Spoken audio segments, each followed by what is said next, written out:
નમસ્કાર વિદ્યાર્થી મિત્રો, આપણે ધોરણ 12 નામાના મૂળ તત્વોમાં ચર્ચા કરી હતી આગલા લેક્ચરમાં ત્યાગના પ્રમાણ વિશે.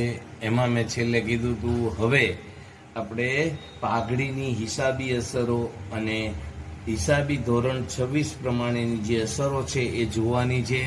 થોડોક થિયરીનો પોર્શન છે એટલે એ થિયરી જરૂરી છે, એટલે કદાચ આ લેક્ચરમાં થિયરી ચાલશે. તો સૌ પ્રથમ પાઘડી આપણને ખબર છે કે અદ્રશ્ય મિલકત છે. કેવી મિલકત છે? અદ્રશ્ય, જોઈ શકાતી નથી. પાઘડી આવે એટલે ઘણાને એમ થાય કે ભાઈ ઓલા આપણા ભરવાડ રબારી ભાઈઓ છે એ પહેરે એ, અથવા તો સરદારજી પહેરે પાઘડી. એ પાઘડી નહીં. અહીંયા પાઘડી એ ધંધાની અદ્રશ્ય મિલકત છે અને એ પેઢી જ્યારે તેના હરીફો જે સામાન્ય નફો કમાય છે એના કરતા વધારે નફો કમાય છે ત્યારે અધિક નફો મેળવે છે અને એના કારણે પાઘડી ઉદ્ભવે છે. દાખલા તરીકે આપણે સરસ મજાનું ઉદાહરણ લઈએ તો બે ભાઈઓની વાત છે ગુજરાતના આપણા બંધુ. એક છે અનિલ અંબાણી અને બીજો છે મુકેશ અંબાણી. તો તમને ખ્યાલ છે કે અનિલ અંબાણીની કંપનીના ભાવ જુઓ તમે તો શેરના ભાવ હાવ ઓછા છે, ક્યાં તો કોઈ ખરીદવા તૈયાર નથી. જ્યારે મુકેશ અંબાણીના શેરના ભાવ તમે જુઓ તો વધારે છે, કારણ કે એની પ્રેસ્ટીજ, આબરૂ, શાખ, પ્રતિષ્ઠા જે હું કહું છું એ પાઘડી સારી છે, કારણ કે એ કંપની વધુમાં વધુ નફો કમાય છે. તો આ જ રીતે હમણાં કીધું એમ કે તેના હરીફ જે સામાન્ય નફો કમાય છે એની કરતાં આપણે વધુ નફો કમાઈએ તો આપણે પાઘડી મેળવે છે. અધિક નફો જે વધારાનો મળે એના કારણે. હવે જૂના ભાગીદારો જે ભૂતકાળમાં પ્રયત્ન કર્યા હોય તેના કારણે ધંધામાં પાઘડી ઉદ્ભવે છે.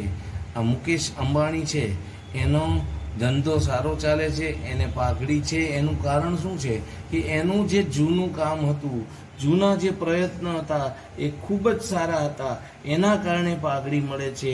નવા ભાગીદારના પ્રવેશ વખતે જૂના ભાગીદારો તેમને મળતા નફાનો કેટલોક ભાગ નવા ભાગીદારના તરફેણમાં ત્યાગ કરે છે.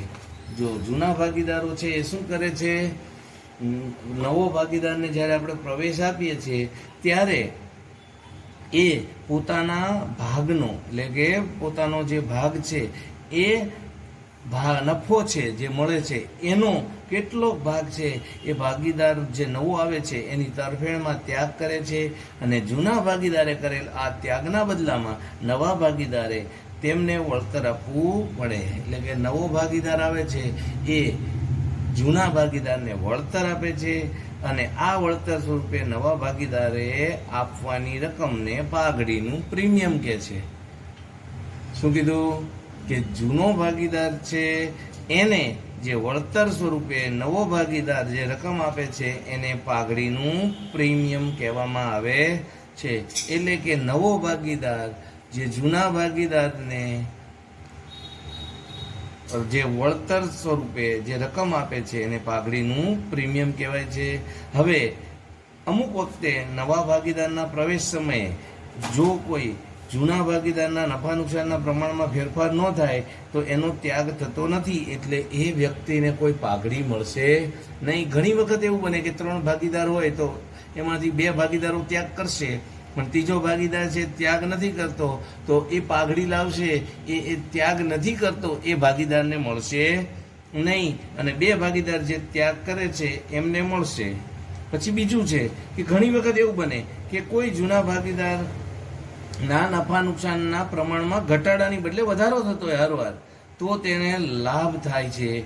લાભ થયો કહેવાય. એટલે પરિણામે અન્ય જૂના ભાગીદારને નુકસાન એટલે કે ત્યાગ થાય છે, જેથી જૂના ભાગીદારે પણ તેને મળેલો લાભ છે એટલે કે થયેલો લાભ છે એના પ્રમાણમાં નવા ભાગીદારની પાઘડીનો આધાર લઈને પાઘડીની રકમ ગણવી પડે છે.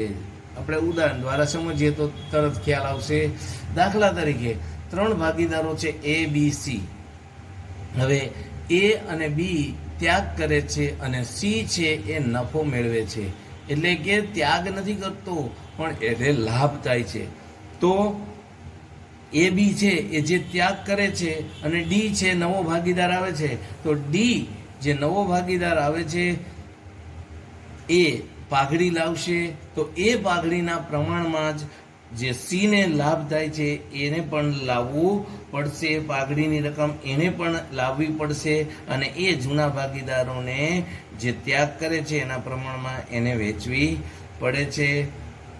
તો જે ભાગીદારે ત્યાગ કરેલ હોય તેના ખાતે જમા કરવામાં આવે છે અને જે ભાગીદારને લાભ થયો હોય તો એના ખાતે આ રકમ ઉધારવામાં આવે છે. હવે નવા ભાગીદારના પ્રવેશ વખતે પાઘડી અંગેની જરૂરી હિસાબી અસરોનો આપણે અભ્યાસ કરવાનો છે.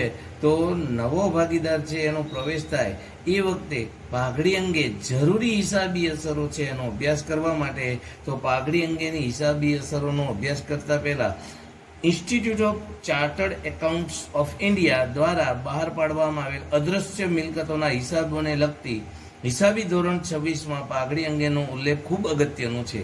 તો ઇન્સ્ટિટ્યૂટ ઓફ ચાર્ટર્ડ એટલે કે સીએનું જે ચાર્ટર્ડ એકાઉન્ટન્ટનું જે ઇન્સ્ટિટ્યૂટ છે ઇન્ડિયાનું, એ લોકોએ જે અદ્રશ્ય મિલકત અંગેની હિસાબી ધોરણ 26 અંગે જે પાઘડીનો ઉલ્લેખ કર્યો છે એ આપણને ખ્યાલ હોવો જોઈએ. તો એમાં એવું કહે છે કે એમાં હિસાબી ધોરણ 26ના પેરેગ્રાફ 35માં એવું લખ્યું છે કે internally generated goodwill should not be recognise as an assets, એટલે કે આંતરિક રીતે ઊભી કરેલી પાઘડી છે એને મિલકત તરીકે ચોપડે દર્શાવવી જોઈએ નહીં.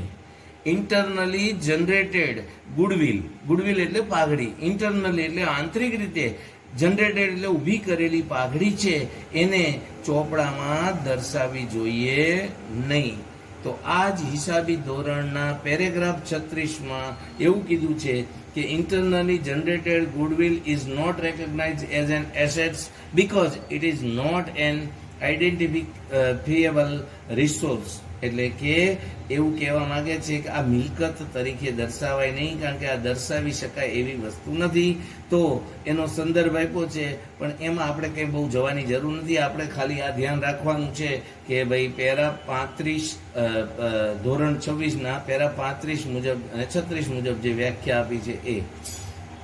તો આમ હિસાબી ધોરણ 26માં જણાવ્યા પ્રમાણે આંતરિક રીતે ઉદ્ભવેલી કોઈ પણ કરાર દ્વારા કે અન્ય કાયદાકીય હકોને કારણે ઉદ્ભવતી નથી. જો આ પાઘડી છે કોઈ પણ કરાર દ્વારા કે અન્ય કોઈ કાયદાકીય હકને દ્વારા ઉદ્ભવતી નથી, જે પેઢી દ્વારા અંકુશિત હોય અને તેની પડતર ચોક્કસ રીતે નક્કી કરી શકાય. જો એવું કીધું છે કે પેઢી દ્વારા અંકુશિત હોય અને તેની પડતર ચોક્કસ રીતે નક્કી કરી શકાય. તો આમ હિસાબી ધોરણ 26 એવું સ્પષ્ટ જણાવે છે કે જ્યારે પાઘડી સ્વરૂપે કોઈ પણ અવેજ ચૂકવવામાં આવે ત્યારે જ પાઘડી સ્વરૂપે કોઈ પણ આપણે અવેજ ચૂકવીએ તો જ આપણે પાઘડી ચોપડે દર્શાવવી જોઈએ. આંતરિક રીતે મૂલ્યાંકન કરેલી પાઘડી ચોપડી દર્શાવવી જોઈએ નહીં. એટલે આપણે કંઈ એને જો આપ્યું હોય તો એ પાઘડી દર્શાવવાની છે, નહીંતર પાઘડી ચોપડે દર્શાવવાની થતી નથી. હવે આગળ જોઈએ તો ભાગીદારના પ્રવેશ વખતે પાઘડીનું મૂલ્યાંકન પેઢીના આંતરિક સ્ત્રોતો દ્વારા, જેવા કે આંતરિક સ્ત્રોતો એટલે આપણે ધંધાના જે સ્ત્રોત છે આવકના એના દ્વારા જ નક્કી થાય છે. એમાં પહેલું એવું કીધું છે કે નફા દ્વારા, પછી રોકાયેલી મૂડી, અપેક્ષિત નફાનો દર, આ બધાને આધારે નક્કી કરવામાં આવે છે.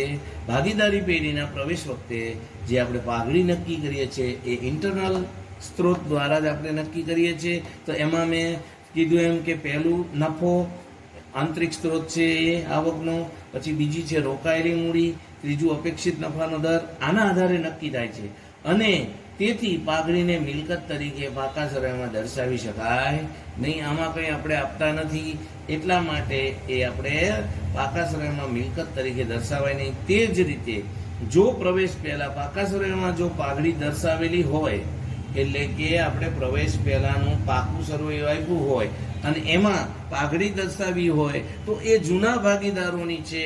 એટલે એ જૂના ભાગીદારોને જૂના નફા નુકસાનના પ્રમાણમાં માંડી વાળવી જોઈએ, એટલે કે એમના મૂડી ખાતે એ ઉધાર કરવાની અને પાઘડી ખાતે જમા થાય. કારણ કે જૂની ભાગીદારી પેઢી છે એનું વિસર્જન થાય છે, એટલે ભાગીદારીનું, અને નવી ભાગીદારીનું પુનર્ગઠન થાય છે. એટલે પેઢી જૂની હતી એ બંધ નથી થતી, પણ ભાગીદારી છે એ વિસર્જન થાય છે ભાગીદારીનું, અને નવી ભાગીદારીનું પુનર્ગઠન થાય છે. એટલે આ ખાસ ધ્યાન રાખો કે આપણે કોઈ પણ આપણે પ્રવેશ વખતે પાકા સર્વેમાં, પ્રવેશ પહેલાના પાકા સર્વેમાં જો પાઘડી દર્શાવેલી હોય તો એ પાઘડી આપણે જૂના ભાગીદારોને જૂના નફા નુકસાનના પ્રમાણમાં માંડી વાળવાની, એટલે ભાગીદારોના મૂડી ખાતે ઉધાર થશે, અને જે પાઘડી હતી એ પાઘડી ખાતું બંધ કરવાનું છે, માંડી વાળવાનું છે, એટલે પાઘડી ખાતે જમા થશે. તો આ રીતે આપણે પાઘડીની હિસાબી અસર આપવાની છે. પણ હિસાબી અસરની દ્રષ્ટિએ આપણે વિચારીએ તો પાઘડી એ જૂના ભાગીદારોએ નવા ભાગીદારની તરફેણમાં નફાના ત્યાગનું વળતર છે. શું છે? પાઘડી એ જૂના ભાગીદારોએ નવા ભાગીદારની તરફેણમાં કરેલ નફાના ત્યાગનું વળતર છે. એટલે કે જૂના ભાગીદારોએ જે નવા ભાગીદારના તરફેણમાં ત્યાગ કર્યો એનું વળતર સ્વરૂપે એને મળે છે. તેથી નવા ભાગીદારના ભાગની પાઘડી જૂના ભાગીદારોએ કરેલ ત્યાગના પ્રમાણમાં તેમને મળે છે. એટલે કે જે નવો ભાગીદાર પાઘડી લાવે છે એ જે ભાગીદાર ત્યાગ કરે છે એને જ મળે છે. આ ખાસ ધ્યાન રાખજો. અને એ કયા પ્રમાણમાં મળે છે? તો ત્યાગના પ્રમાણમાં આ ધ્યાન રાખવાનું છે આ ચેપ્ટરમાં ખાસ. હવે પેઢીમાં પાકા સર્વેમાં આપણે એ દર્શાવવાની હોતી નથી, અને દર્શાવેલી કિંમત હોય તો એ જૂના ભાગીદારોને જૂના નફા નુકસાનના પ્રમાણમાં માંડી વાળવાની છે. જૂની પાઘડી હોય તો એ જૂના નફા નુકસાનના પ્રમાણમાં જૂના ભાગીદારોને આપી દેવાની છે, પછી એટલે માંડી વાળવાની. હવે પાઘડીની હિસાબી અસરો છે એ અંગે આપણે જોઈએ તો જુદી જુદી પરિસ્થિતિ ઉદ્ભવે. તો પહેલી પરિસ્થિતિ એવી છે કે જ્યારે નવા ભાગીદાર દ્વારા ખાનગી રીતે પાઘડી માંડી વાળવામાં આવે. હવે નવો ભાગીદાર છે એ ખાનગી રીતે પાઘડી લાવે, ખાનગી રીતે પાઘડી લાવે તો એ માંડી વાળવામાં આવે છે. બીજી પરિસ્થિતિ એવી છે કે જ્યારે નવો ભાગીદાર તેના ભાગની પાઘડીનું રોકડ પ્રીમિયમ રોકડમાં કે અન્ય સ્વરૂપે લાવે તો ધંધામાં રાખી મૂકવામાં આવે છે. બરોબર? હવે ભાગીદાર છે નવો આવે છે, એ પાઘડીનું જે પ્રીમિયમ એને લાવવાનું છે એ રોકડા લાવે અથવા કોઈ મિલકત સ્વરૂપે લાવે તો એને ધંધામાં રાખી મૂકવામાં આવે. ત્રીજું છે કે જ્યારે નવો ભાગીદાર તેના ભાગની પાઘડી રોકડ સ્વરૂપે અથવા અન્ય સ્વરૂપે લાવે અને જૂના ભાગીદારો તેમને મળેલ પાઘડી રોકડમાં તરત જ ઉપાડી જશે. એટલે ભાગીદાર તરત ઉપાડી જાય કે ભાઈ આ પાઘડીની હિસાબી અસર ન આપવાની હોય, એટલે એ તરત રોકડમાં ઉપાડી જશે. ચોથી પરિસ્થિતિ એવી છે કે જ્યારે નવો ભાગીદાર તેના ભાગની પાઘડીનું પ્રીમિયમ રોકડમાં ન લાવે. ઘણી વખત એવું હોય કે નવો ભાગીદાર છે એ પોતે પાઘડીની રકમ છે ને લાવી શકે એમ ન હોય. લાવી શકે એમ ન હોય એનો મતલબ કે મૂડી તરીકે લાવ્યો હોય પણ પછી પાઘડીની રકમ એ ન લાવી શકે એમ હોય તો એની જે પાઘડીની રકમ છે એ નવા ભાગીદારના મૂડી અથવા ચાલુ ખાતે ઉધાર થશે, અને જે જૂના ભાગીદારો છે એમાં ત્યાગ કરશે એના પ્રમાણમાં જમા થાય છે. એ આગળ ચર્ચા કરશું. તો આ એક સંજોગ છે. પછી પાંચમી પરિસ્થિતિ એવી છે કે જ્યારે નવો ભાગીદાર તેના ભાગની પાઘડી પ્રીમિયમ પાઘડીનું પ્રીમિયમ અંશત રોકડમાં લાવે. હવે 50,000 એને પાઘડી લાવવાની હતી પણ એ ભાઈ પાસે 50,000 છે નહીં, તો એ 50,000 ને બદલે 30,000 રોકડા લાવશે. 20,000 નથી લાવતો તો એ અંશત લાવ્યો કહેવાય. 10,000 લાવશે, 40,000 નથી લાવતો તો એ અંશત કહેવાય. 40,000 લાવે ને 10,000 નથી લાવતો તો પણ અંશત કહેવાય. એટલે કે ટૂંકમાં પૂરેપૂરી રકમ ન લાવે, અંશત લાવે એવું કહેવાય. છેલ્લો સંજોગ છે કે જ્યારે પાઘડીનું મૂલ્યાંકન ભાગીદારોની મૂડી પરથી કરવામાં આવે, એટલે કે ગુપ્ત પાઘડી, આ એક થોડોક અઘરો ટોપિક છે. આપણે જ્યારે આવશે ત્યારે એની ચર્ચા કરશું. અત્યારે શરૂઆતમાં એની ચર્ચા જરૂરી નથી, કારણ કે પહેલાં સિમ્પલ જે છે એ સ્ટેપ બાય સ્ટેપ સમજશો એટલે પછી એ વાંધો નહીં આવે. તો જ્યારે પાઘડીનું મૂલ્યાંકન ભાગીદારોની મૂડી પરથી કરવામાં આવે ત્યારે આ ધ્યાન રાખવાનું છે, અને ગુપ્ત પાઘડી કહેવાય છે. તો હવે આ દરેક પરિસ્થિતિ મુજબ આપણે અભ્યાસ કરીએ. તો પહેલો મુદ્દો છે કે જ્યારે નવા ભાગીદાર દ્વારા ખાનગી રીતે પાઘડી આપવામાં આવે. હવે નવો ભાગીદાર, મેં હમણાં તમને કીધું એમ કે એ બી સી બે ભાગીદાર હતા, એ બી અને સી ભાગીદાર તરીકે નવો આવે છે. હવે જૂના ભાગીદારો તેમના ભાગની પાઘડી ધંધાની બહાર જ આપી દે છે. હવે સમજો કે 50,000 લાવે છે બેયને, એ ને બી ને 25,000 આપવાના હતા, તો એ ધંધામાં દેખાડવાના જ નહીં, સીધા બારોબાર આપી દે. એટલે ભાઈ બે તમને 25,000 આપી દઈએ, તો એની કોઈ હિસાબી નોંધ થશે નહીં, કારણ કે બારોબાર આપે છે એટલે એની કોઈ હિસાબી નોંધ નહીં થાય. ફરીથી સમજો કે જ્યારે નવો ભાગીદાર છે એ જૂના ભાગીદારોને તેમના ભાગની પાઘડી ધંધાની બહાર જ ખાનગીમાં આપી દે, એટલે એની કોઈ ચોપડે નોંધ થાય નહીં. આ ખાસ ધ્યાન રાખજો.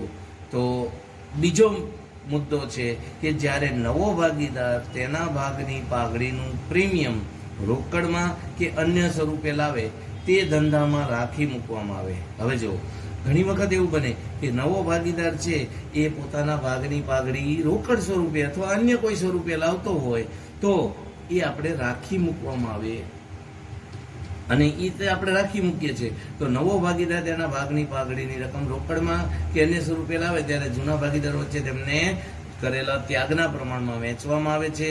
તો એમાં 3 હિસાબી નોંધો આવશે. તો પહેલી જે હિસાબી નોંધ છે એ જુઓ તમે. તો પહેલી નોંધમાં જ્યારે નવો ભાગીદાર તેના ભાગની પાઘડી રોકડમાં લાવે, તો આપણને ખબર છે 11માં આપણે શીખ્યા હતા, 12માં પણ અગાઉ ચર્ચા કરી હતી, રોકડ એ મિલકત છે, માલ મિલકત ખાતું આવે તે ઉધાર, એટલે કે રોકડ અથવા બેંક ખાતે ઉધાર. તે શેના મળ્યા? પાઘડીનું પ્રીમિયમ છે, એટલે પાઘડીના પ્રીમિયમ ખાતે જમા. આ પહેલી નોંધ ક્યારે આવશે? જ્યારે ભાગીદાર છે એ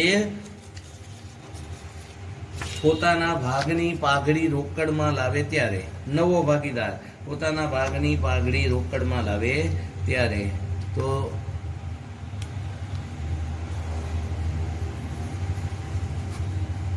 બીજો મુદ્દો આપણે ચર્ચા કરીએ છીએ, અને રાખી મૂકવામાં આવે. તો નવો ભાગીદાર પોતાના ભાગની પાઘડી રોકડમાં લાવે ત્યારે. હવે પોતાના ભાગની પાઘડી રોકડમાં લાવે છે, તો હમણાં મેં ચર્ચા કરી એમ, તો શું થશે? રોકડા આવે છે એટલે રોકડ ખાતે ઉધાર, અથવા ઓબ્લિક કરીને બેંક લખો, ચેકથી લાવ્યો હોય તો એ રોકડ જ આપણે ગણીએ છીએ. રોકડ ઓબ્લિક બેંક ખાતે ઉધાર. અને તે શેના મળ્યા? પાઘડીનું પ્રીમિયમ છે, તે પાઘડીના પ્રીમિયમ ખાતે જમા. આપણે બોલીએ છીએ, લખવાનું નથી, આ ખાસ ધ્યાન રાખજો. બાબત જે લખવી હોય તેમ કહેવાય કે નવો ભાગીદાર તેના ભાગની પાઘડી રોકડમાં લાવ્યો તેના. તો આ ખાસ ધ્યાન રાખજો, નવો ભાગીદાર તેના ભાગની પાઘડી રોકડમાં લાવ્યો તેના. હવે જ્યારે નવો ભાગીદાર તેના ભાગની પાઘડી અન્ય સ્વરૂપે લાવે, તો જો અન્ય સ્વરૂપે એટલે કે નવો ભાગીદાર પાઘડી રોકડ સિવાય કોઈ મિલકત લાવતો હોય ત્યારે, તો એ વખતે શું નોંધ થશે એ જોઈએ. તો પાઘડી અન્ય સ્વરૂપે લાવે છે. અન્ય સ્વરૂપ એટલે આપણે ચર્ચા કરી કે રોકડ, જમીન, મકાન, કોઈ પણ વસ્તુ લાવે.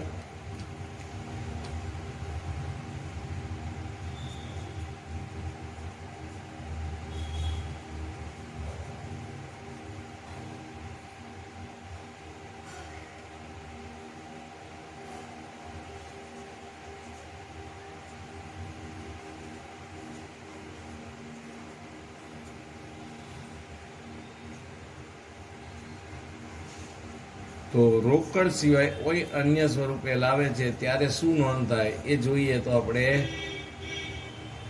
તો તો એની નોંધ થશે. જે વસ્તુ લાવે છે, જે મિલકત લાવે છે એ મિલકત ખાતે ઉધાર થશે. એટલે કે જમીન અને મકાન લાવે તો જમીન મકાન ખાતે ઉધાર. પછી કોઈ અન્ય મિલકત લાવ્યો હોય, મોટર કાર, મોટરસાયકલ જે હોય, મોટર કાર ખાતે ઉધાર. અને ત્રીજી મિલકત જે કઈ લાવ્યો હોય એ નામ નથી લખતા. અન્ય મિલકતમાં આપણને ખબર છે કે મિલકતો કઈ કઈ આવે.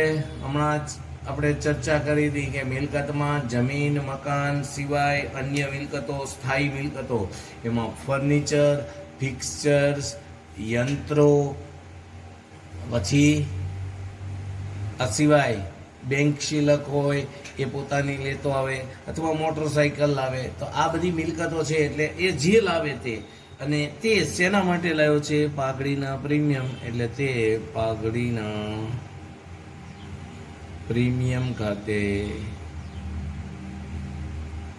જમા. અહીંયા આ વસ્તુ ત્રણેયનો સરવાળો થશે, 4 હોય તો 4, અને એ જમા થશે પાઘડીના પ્રીમિયમ ખાતે. તો આ કઈ બાબતની ચર્ચા કરી? નવો ભાગીદાર એ તેના ભાગની પાઘડી અન્ય સ્વરૂપે, એટલે કે રોકડ સિવાયના સ્વરૂપે લાવે ત્યારે. તો આ બેમાંથી બે આમનોંધ ન લખવી હોય તો આ બેની ભેગી આમનોંધ પણ લખી શકાય. તો એ ખાસ ધ્યાન રાખજો. તો એ આપણે ચર્ચા કરી લઈએ. સંયુક્ત આમનોંધ, ભેગી એટલે સંયુક્ત આમનોંધ. હવે બે આમનોંધ ન લખ્યું હોય રોકડની એની, અને આપણે તો કોમર્સ વાળા કરકસર કરીએ એટલે આવી બે નોંધ લખાય નહીં. એના બદલે આપણે સીધી એક જ નોંધ લખશું. તો એ સંયુક્ત નોંધમાં આપણે શું લખશું? આ બધી જ વિગત ભેગી કરી દેવાની છે. તો પહેલું આપણે રોકડ તો લાવવાનું જ છે. તો રોકડ પબ્લિક બેંક ખાતે ઉધાર. પછી અગાઉ આપણે ચર્ચા કરી એમ જમીન મકાન ખાતે ઉધાર.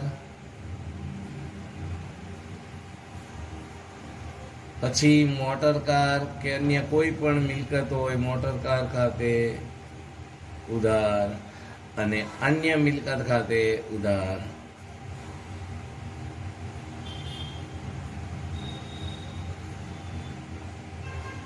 તે શેના મળ્યા? પાઘડીનું પ્રીમિયમ છે.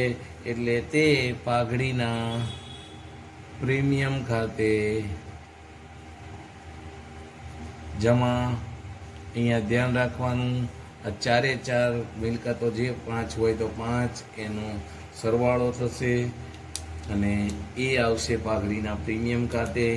હવે બીજી જે નોંધ છે એ અગત્યની મહત્વની છે કે હવે આ જે પાઘડીની રકમ હતી એ જૂના ભાગીદારોને, પાઘડીનું પ્રીમિયમ જે મળ્યું એ જૂના ભાગીદારોને ત્યાગના પ્રમાણમાં વહેંચવામાં આવે ત્યારે.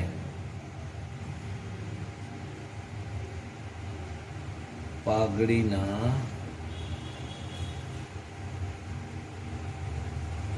પ્રીમિયમની રકમ જૂના ભાગીદારોને જૂના પ્રમાણમાં, ત્યાગના પ્રમાણમાં, જૂના ભાગીદારોને ત્યાગના પ્રમાણમાં આપવામાં આવશે. ત્યાગના પ્રમાણમાં વહેંચવામાં આવે. તો એ નોંધ છે એ ખૂબ અગત્યની છે, એ ખાસ ધ્યાન રાખજો. તો એ નોંધ આપણે ખાસ જોવાની છે. જો અગાઉ તમે પાઘડીના પ્રીમિયમનું ખાતું જમા કર્યું હતું તો હવે ઉધાર કરવાનું છે. એટલે પાઘડીના પ્રીમિયમ ખાતે ઉધાર. પાઘડીના પ્રીમિયમ ખાતે ઉધાર. બરોબર? અહીંયા અને તે જૂના ભાગીદારોના મૂડી અથવા ચાલુ ખાતે જમા થશે. તે ભાગીદારોના એટલે કે જૂના, બરોબર, એ મૂડી અથવા ચાલુ બેય આપણે લખવાનું છે, કારણ કે બેમાંથી એક આવશે એટલે આપણે યાદ રાખવા માટે બેય લખવાનું. કારણ કે મૂડી ખાતું ક્યારે આવે? સ્થિર મૂડી પ્રથા હશે તો ચાલુ ખાતું આવશે, અને અસ્થિર મૂડી પ્રથા હોય તો મૂડી ખાતું આવશે. એટલે આ ખાસ ધ્યાન રાખવાનું છે કે બેય કેમ મેં લખ્યું કે ઓબ્લિક કરીને આપણે આ નમૂનાની નોંધ છે એટલા માટે બંને લખવું પડે. તો હવે ઘણી વખત એવું હોય કે આના જ સંજોગોમાં આપણે એક આગળ વધીએ તો એમાં તમે જુઓ તો હમણાં આપણે ચર્ચા કરી એમ એવો એક બનાવ બને કે કોઈ ભાગીદાર છે એ લાભ મેળવે, બરાબર? તો એ વખતે શું નોંધ થશે એ ખાસ આપણે આ ચર્ચાનો વિષય છે, સમજવાનું છે. તો જ્યારે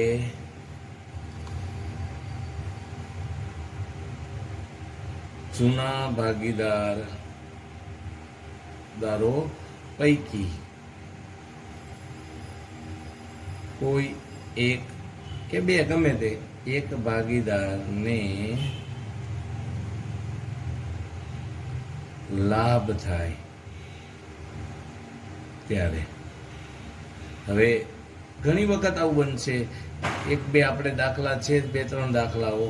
તો એ વખતે 3 ભાગીદાર હોય, 2 ભાગીદાર હોય, તો એ 2 ભાગીદારમાંથી એક ત્યાગ કરતો હોય અને એક લાભ મેળવતો હોય, અથવા 2 ત્યાગ કરતા હોય ને એક લાભ મેળવતો હોય, તો આ સમયે તમારે જે નોંધ લખવાની છે ખાસ જોઈ લો, સમજી લો.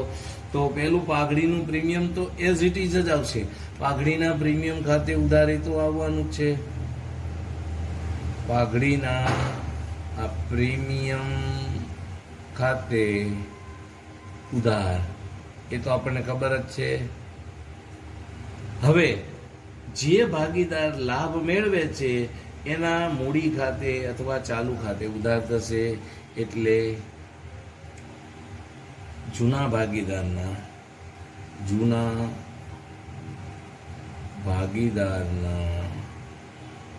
મૂડી અથવા ચાલુ ખાતે ઉધાર, પણ આ રકમ કઈ આવશે? તો લાભના પ્રમાણમાં લાભ મેળવનાર ભાગીદારનું જ આવશે. જૂનો ભાગીદાર એટલે કયો લાભ મેળવે છે એ, અને તે જૂના ભાગીદારના મૂડી અથવા ચાલુ ખાતે જમા. પણ અહીંયા આ ત્યાગ કરનાર ભાગીદાર આવશે. ત્યાગ કરનાર ભાગીદારો જે ત્યાગ કરે છે એનું જ આવશે. એટલે આ રીતે તમારે ખાસ ધ્યાન રાખવાનું છે. હજી એક સંજોગ એવો છે કે નોંધ આપી છે એમાં ખાસ કે નવા ભાગીદારના પ્રવેશ વખતે જૂના ભાગીદારોના ચોપડે, એટલે કે પાકા સર્વેમાં પાઘડી આપેલી હોય અને એ પાઘડી જૂના ભાગીદારો વચ્ચે જૂના નફા નુકસાનના પ્રમાણમાં માંડી વાળવાની હોય તો એની આમ નોંધ આપણે જોવાની છે. મેં તમને કીધું 3 આમ નોંધ, એ 3 આ રીતે થશે. તો હવે એ મુદ્દો જોઈ લઈએ તો એ ખબર પડી જાય.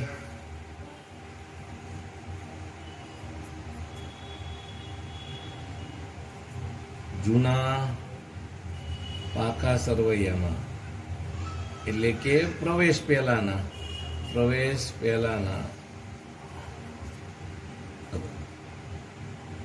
પાકા સરવૈયામાં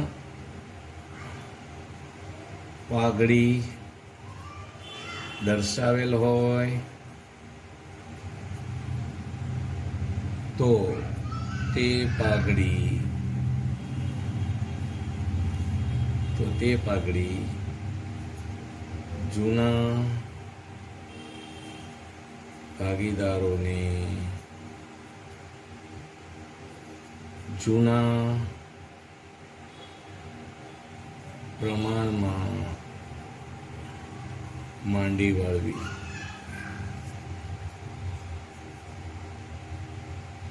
તો અહીંયા આ ધ્યાન રાખવાનું છે, જૂના પ્રમાણમાં માંડી વાળવાની છે આ પાઘડી. તો હવે સૌ પ્રથમ આની આમનોમ પહેલા જોઈ લઈએ.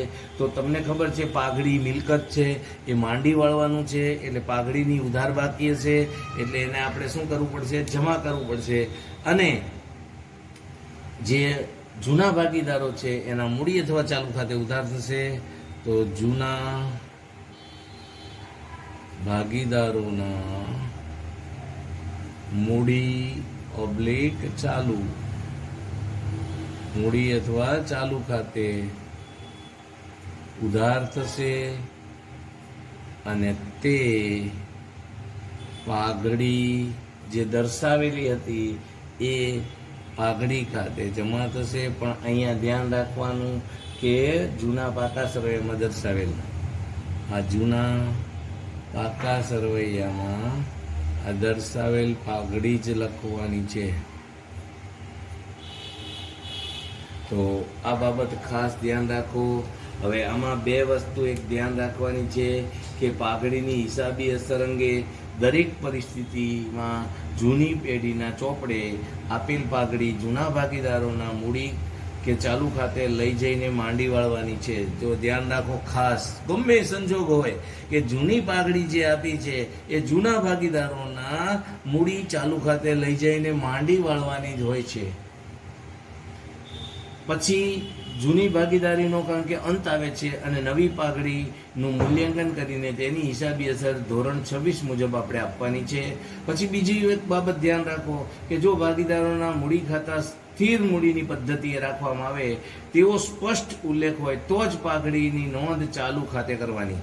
એટલે તમને એવું કીધું હોય દાખલામાં છે જ આપણે રકમમાં સ્પષ્ટ કહી દે છે કે પાઘડી છે ભાગીદારો છે એ મૂડી સ્થિર પદ્ધતિએ રાખે છે કે અસ્થિર પદ્ધતિએ, તો એવું સ્પષ્ટ કીધું હોય તો જ તમારે ચાલુ ખાતે લઈ જવાની. નહીતર આપણે એવું જ માની લેવાનું છે કે મૂડી અસ્થિર પદ્ધતિએ રાખવામાં આવે છે.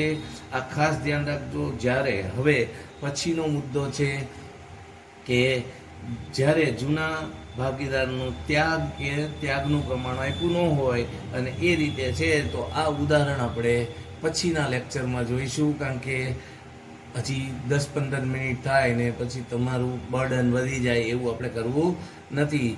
તો હવે અહીંયા આપણે શું બાબત જોઈ, ખાસ ધ્યાન રાખો પાઘડી અંગેની. પાઘડી અદ્રશ્ય મિલકત છે. પછી એવી જ પેઢીને મળે છે કે જે પોતાના જેવી પેઢી કરતા વધુ નફો કમાય છે, અધિક નફો કમાય છે, એને પાઘડી મળે છે અને એના કારણે જ ઉદ્ભવે છે. અને જૂના ભાગીદારોએ જે ત્યાગ કર્યો હોય અથવા તો એમણે જે પ્રયત્નો કર્યા એના કારણે ધંધામાં પાઘડી ઉદ્ભવે છે.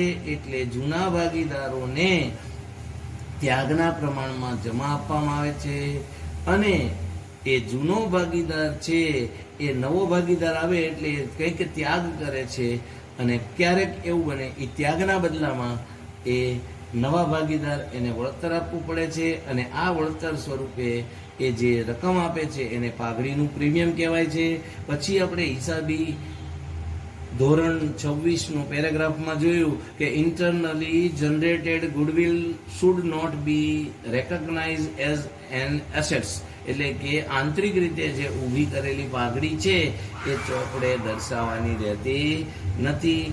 આ બાબતો આપણે જોઈ. અને જૂની પાઘડી જો ચોપડે દર્શાવી હોય જૂના પાકા સરવૈયામાં તો એ પાઘડી માંડી વાળવાનું આપણે જોયું. અને જુદા જુદા સંજોગો હતા, એમાંથી આપણે આજે 2 સંજોગોની વાત કરી.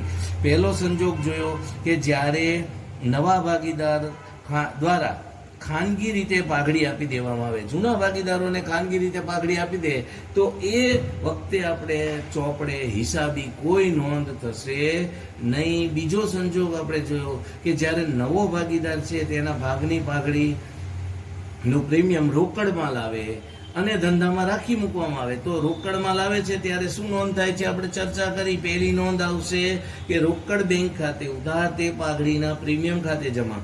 અને જો ભાગીદાર આ રોકડ સિવાય કોઈ અન્ય સ્વરૂપે, બરાબર, કાં તો રોકડ સાથે અન્ય સ્વરૂપે કોઈ મિલકત લાવતો હોય પાઘડી માટે, તો શું નોંધ થાય? તો આપણે જોયું તું જમીન મકાન ખાતે ઉધાર, મોટર કાર ખાતે ઉધાર, અન્ય મિલકત ખાતે ઉધાર અને તે પાઘડીના પ્રીમિયમ ખાતે જમા થશે. હવે આ 2 આમ નોંધ ન કરી હોય તો આપણે સંયુક્ત આમ નોંધ જોઈ હતી. તો સંયુક્ત આમ નોંધમાં આપણે જોયું કે રોકડ બેંક ખાતે ઉધાર, જમીન મકાન ખાતે ઉધાર, મોટર કાર ખાતે ઉધાર અને અન્ય મિલકત ખાતે ઉધાર થાય છે. તો અને તે આ બધાનો સરવાળો છે એ પાઘડીના પ્રીમિયમ ખાતે જમા થાય. હવે જૂની જે પાઘડી છે એ જૂના ભાગીદારોને જૂના પ્રમાણમાં માંડી વાળવાની હોય તો એ નોંધ આપણે જોઈએ તો પાઘડીના પ્રીમિયમ ખાતે ઉધાર તે જૂના ભાગીદારોના મૂડી ખાતે જમા. એટલે આપણે પાઘડીનું પ્રીમિયમ જૂના ભાગીદારોને તેમના ત્યાગના પ્રમાણમાં પહેલા વેચવું તો એ જોયું. પછી હવે જૂની પાઘડી આપી હોય અને એ જૂના ભાગીદારને આપણે વેચવાની હોય તો એ આપણે નોંધ જોઈ હતી. અને એક ભાગીદારને લાભ થતો હોય તો એ પણ નોંધ આપણે જોઈ. તો આ બધી બાબતોને ધ્યાનમાં રાખીને આપણે આગળ હવે દાખલા ગણીશું. એ દાખલા નાના નાના હમણાં હજી 2-3 લેક્ચર 2 આવશે, 2 લેક્ચરમાં પછી મોટા દાખલા 8 માર્કનો શરૂ થાય છે. આપણે એવી અપેક્ષા રાખીએ કે હવે 2-3 લેક્ચર પછી જ્યારે મળશું ત્યારે આપણે ફેસ ટુ ફેસ મળશું. તો એવી અપેક્ષા છે. અસ્તુ. જય ભારત, જય હિન્દ.